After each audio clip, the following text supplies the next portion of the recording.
आवाज येतोय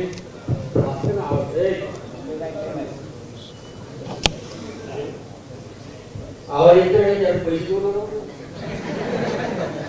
कारण का आदिवासीचा आवाज केला पाहिजे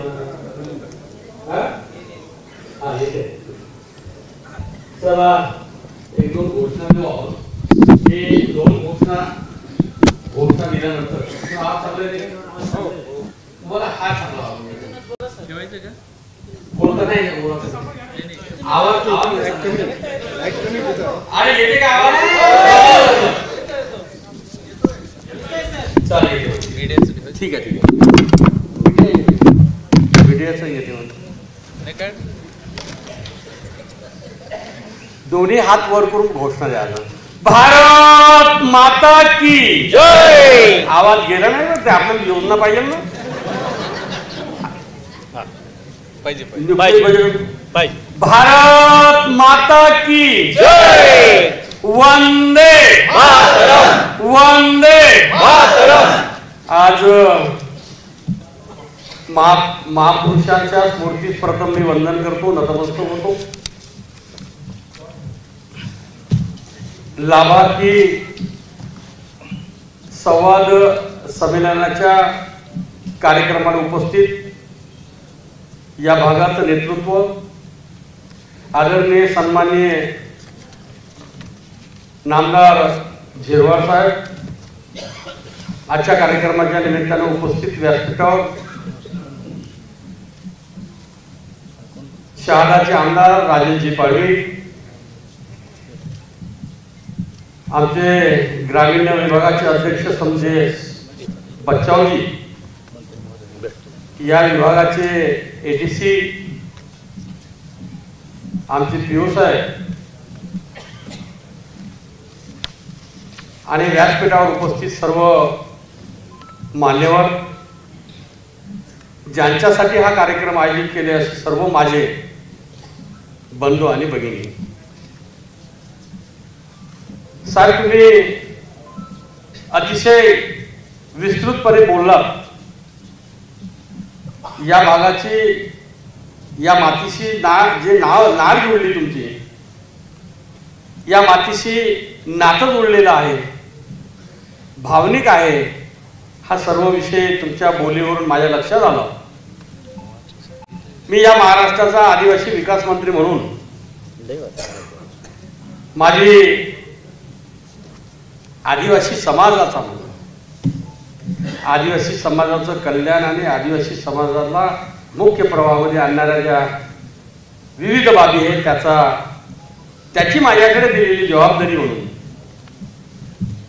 मी जबाबदारी सांगतो सर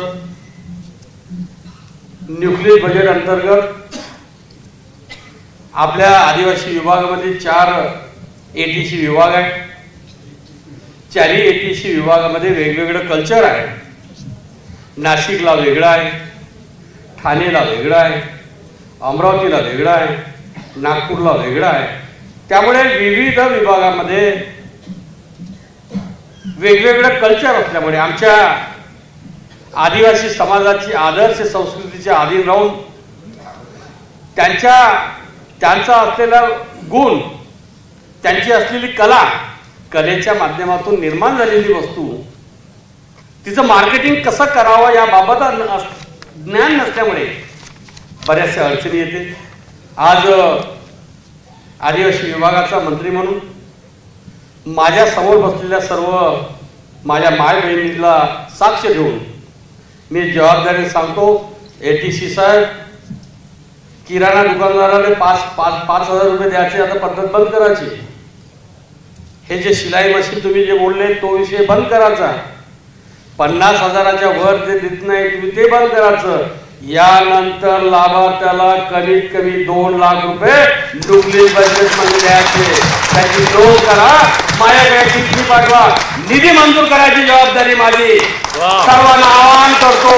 यानंतर अर्धवट कुठली वस्तू घ्यायची नाही कारण तुम्ही उदाहरण दिलं त्याची कल्पना मी साक्षीदार आहे पहिले इंजिन देत होते इंजिन मध्ये काल इंजिन दिल्यावर काय होतं पाईप कोण देईल बटना कोण देईल मग इलेक्ट्रिकही नव्हतं राहतो पाईप आहे तो इरिगेशन कसा करू?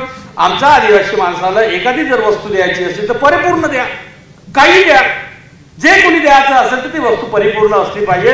अर्धवट वस्तू देऊन आदिवासी विभागाचा पैसा चुकीच्या मार्गाने खर्च केला तर मी समजून घेणार नाही, याची नोंद घ्यावी, दखल घ्यावी या ठिकाणी सांगतो. गेला तो काळ विसरा. मला यानंतर माझे पत्रकार बांधव आहेत, मी पत्रकार बांधवाच्या समोर माझ्या माय बहिणीले, माझ्या आदिवासी बांधवांना समस्त आवाहन करतो, यानंतर माझ्या आदिवासी मुली आणि मुलं हवाई सुंदरी बनल्या पाहिजे, पायलट बनल्या पाहिजे, अशा प्रकारचा संकल्प केलेला आहे. आमच्या आदिवासी मुलींना जाऊ नये का? त्यामुळे अशा प्रकारच्या सुद्धा योजना करणार, एवढं तुम्हाला आश्वासित करतो. या ठिकाणी आमच्या लाभार्थ्यांनी येऊन सांगितलं. धन्यवाद देवेंद्रजी, धन्यवाद अजितदादा, धन्यवाद एकनाथजी शिंदे. हे जिवंत उदाहरण आहे. आपण जोपर्यंत यांना बोलकं करणार नाही, बोलायला लावणार नाही, ही पद्धत निर्माण करावं लागेल. ते भांडायला भांडतात पण बोलत नाही हो. आता बोलतो मी, आज बोलायला लावलं. त्यामुळे मी जबाबदारी सांगतो की आदिवासी विभागानं दखल आणि नोंद घेतल्या गेल्या पाहिजे. याच्यानंतर आमच्या बहिणींना बोलण्याची संधी दिल्या गेल्या पाहिजे. सांगितलं आमच्या मंत्री महोदयांनी की लाजा जमाना गेला, आता आम्ही 76व्या वर्षापर्यंत आलो. आता त्यामुळे आम्ही घाबरत नाही. आता आमच्या महिला सुद्धा बोलायला लागल्या. यापेक्षाही महिला सक्षमीकरणाच्या अभियानाच्या अनुषंगाने जास्तीत जास्त या परिसरातल्या महिला सक्षम आणि सदन झाल्या पाहिजे, अशा प्रकारचं चांगलं नियोजन द्या. जास्तीत जास्त महिला बचत करण्याला निधी देऊन महिलांना मुख्य प्रवाहामध्ये आणावं, अशा प्रकारच्या सुद्धा सूचना आहेत. लाभार्थ्यांनी भाषण द्यायला नाही आलो, भाषणासाठी बिलकुल नाही आलो. भाषण द्यायला तर अनेक ठिकाण आहे. माझ्या बंधू आणि भगिनीसाठी, माझ्या आदिवासी महिलांसाठी संवादाने हितगुज साधत आलो. त्यामुळे मी यानंतर या भागातल्या, या परिसरातल्या प्रकल्प कार्याअंतर्गत एटीसी विभागाच्या अंतर्गत असलेल्या विविध योजनेचा लाभ आमच्या सर्वसामान्य माणसाला मिळाला पाहिजे. आणि लक्षात ठेवा पीओ साहेब, योजना कुठली योजनेचे कुठल्याही अंमलबजावणी करते वेळी त्याचं वेळापत्रक बनवा, चांगली प्रसार व प्रचार करा, सर्वांनी माहीत झालं पाहिजे. नाही आम्हाला माहित आहे झिरवाळ साहेबांचा विकेचा आला त्याने योजना द्यायची, ही पद्धत बंद करायची. आता पारदर्शक सरकार आहे. या महाराष्ट्राचे मुख्यमंत्री देवेंद्र फडणवीस आणि एकनाथजी शिंदे आणि अजितदादांच्या नेतृत्वातलं सरकार आहे. हे पारदर्शकता काम वर विश्वास ठेवून काम करणारं सरकार आहे. खोटं नाटक या ठिकाणी जमणार नाही. कुठल्याही योजनेची प्रसार आणि प्रचार करून स्क्रुटिनी करा. जर पात्र असेल तर लाभार्थ्याला लाभ दिला गेला पाहिजे, अशा प्रकारचं नियोजन करा. मी याच्या अगोदर ऐकत होतो झिरवळ साहेब मार्च महिन्याचे 5 दिवस रिझर्व ठेवत होते आणि 5 दिवसात जवळजवळचे लोक बोलवून निधी विचारू. तो धंदा आता चालणार नाही, बंद. कोणत्या महिन्यामध्ये तुम्ही जाहिरात देणार, कोणत्या महिन्यामध्ये तुम्ही अर्ज मागणार आणि कोणत्या महिन्यामध्ये तुम्ही योजनेचे लाभार्थी निवडणार, ती यादी डिस्प्ले करायची, ते प्रथमदर्शनी लावायची, सांगायचं हे पात्र यावर्षी एवढे पात्र झाले, पुढच्या वर्षी एवढे पात्र होईल, अशा प्रकारची पारदर्शकता ठेवून करावं अशी अपेक्षा करायला आलो मी आणि माझे सर्व लाभार्थी जे आहेत. या ठिकाणी घरकुलाच्या बाबत बोलले, कातकरी समाजाच्या बाबत घरकुलाच्या बाबत तो विषय आला. आता काय झालं, आमचा आदिवासी बांधव हा जंगलात नाही राहणार तर राहील कुठं, आम्ही शहरात राहिले असून कशाला आम्हाला ही परिस्थिती होती का? बरोबर आहे का नाही? मग आमच्या वन हक्क जमीन पट्टे असो, प्लॉट असो, या अनुषंगाने तुम्ही युद्ध बंद, तुम्ही एसडीओ आहे, पीओ आहे, तुम्ही एसडीओ आणि पीओ असल्यामुळे कलेक्टरला सांगल्या गेलं पाहिजे. नाही तर श्यामा प्रसाद मुखर्जी योजनेअंतर्गत 1 लाख रुपये दिल्या जाते, प्लॉट घ्यायला, जमीन घ्यायला दिल्या जाते. त्या योजनेची अंमलबजावणी करून जर अतिक्रमण असेल तर 2017च्या शासन निर्णयाच्या अनुसार नियमाकुल करा. बरोबर आहे. 2011 पूर्वी जो राहत असेल त्याला नियमाकुल करा, किंवा त्यांच्याकडे प्लॉट नसेल त्यांना निधी उपलब्ध करून द्या. अशा प्रकारचं नियोजन करून 100% एकही कुटुंब शबरी घरकुल योजनेनंतर अनेक जर अपात्र पात्र असून अपात्र होण्याचं कारण जे आहे आपण योग्य ते नियोजन न केल्यामुळे ही अडचण आहे.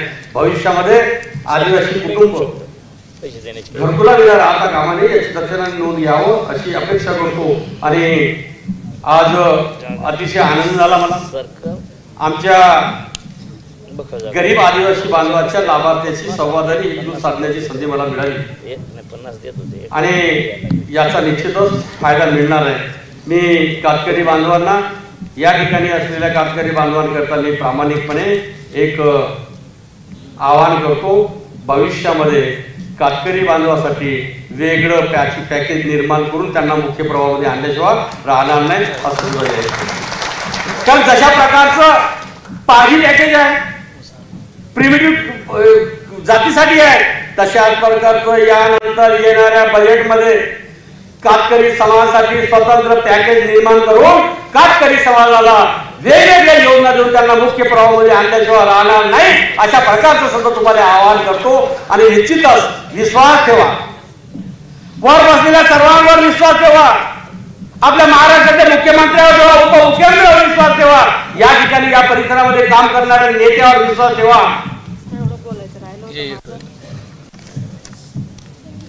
महिला बचत गटासाठी ग्रामीण भागात एक हॉलची गरज आहे. काही तुम्ही जोपर्यंत विश्वास ठेवणार नाही, कारण हा जो गाडा समोर न्यायचा असेल, प्रगती करायची असेल, विकास करायचा असेल तर तुमचा विश्वास डिपार्टमेंटवर, डिपार्टमेंटचा विश्वास लोकप्रतिनिधीवर, ही सायकल आहे, एकामेकावर अवलंबून आहे. त्यामुळे तुम्ही विश्वास ठेवा. पण आपल्या यानंतर ह्या महिलांनी काय मागितलं असेल?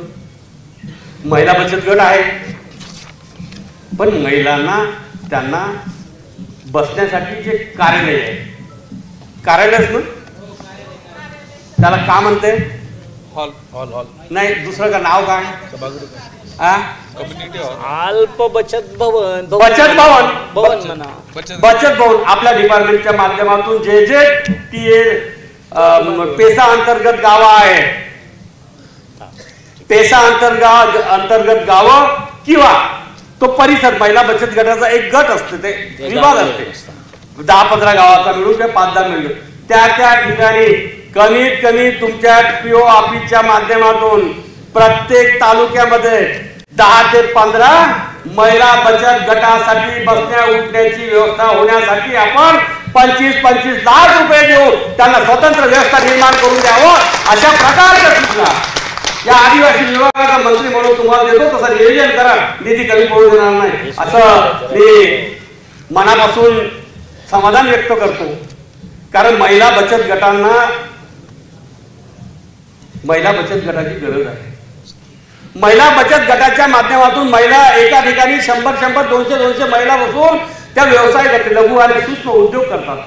त्यामुळे साहेब आपण विशेष लक्ष केंद्रित करून आदिवासी विभागाच्या माध्यमातून त्यांना कर्ज द्यावं, महिलांना सक्षम करावं अशी अपेक्षा करतो. आणि निश्चितच आज कमी वेळ असल्यामुळे लाभार्थ्यांची संवाद आणि संपर्कच होता, बाकी काही भाषणाचा विषय नव्हता. तुम्ही आले पाहिजे. मी तुमच्या प्रती सहानुभूती दर्शवून आपल्या सर्वांना बोलावलं. मला चेहरे पाहत होते, चेहऱ्यावर हास्य दिसत आहे, आनंद वाटत आहे. आपला कोणीतरी 2 मंत्री आलेले आहेत या महाराष्ट्रात, या सरकारमधले 2 मंत्री आलेले आहेत. एक हिरवाळ साहेब नाशिक कडले आणि विदर्भातला अशोक उईके, हे 2 शेर तुम्हाला सहकार्य करण्यासाठी आले. आणि लक्षात ठेवा, सर्व समस्त आदिवासी बांधवांनी या सरकारवर, या महाराष्ट्राच्या मुख्यमंत्र्यावर, उपमुख्यमंत्र्यावर विश्वास दर्शवा. आणि आता सोयरेली इथे गेल्यानंतर काय होणार माहिती का? अपप्रचार करणारे लोक असते. आमच्या आदिवासी परिवारामध्ये, आदिवासी भागामध्ये अपप्रचार करणारी यंत्रणा फार प्रभावी आहे. वेगवेगळं मत निर्माण करणारी यंत्रणा असते. त्यामुळे कुठल्याही अपप्रचाराला बळी पडू नये. हे सरकार आदिवासीचं कल्याण करणार आहे. हे सरकार आदिवासी समाजाच्या महिलांना मुख्य प्रवाहामध्ये आणणारं सरकार असल्यामुळे आपण सर्वांनी विश्वास ठेवावा अशी अपेक्षा करतो, विनंती करतो.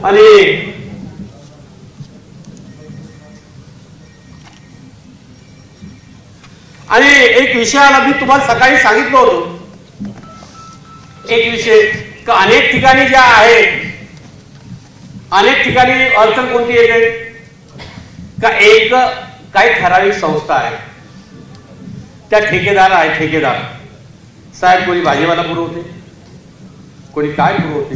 मी बघा सांगितल्याप्रमाणे त्या प्रकल्प कार्यालयामध्ये आपण ते नाव काढा आणि मला द्या.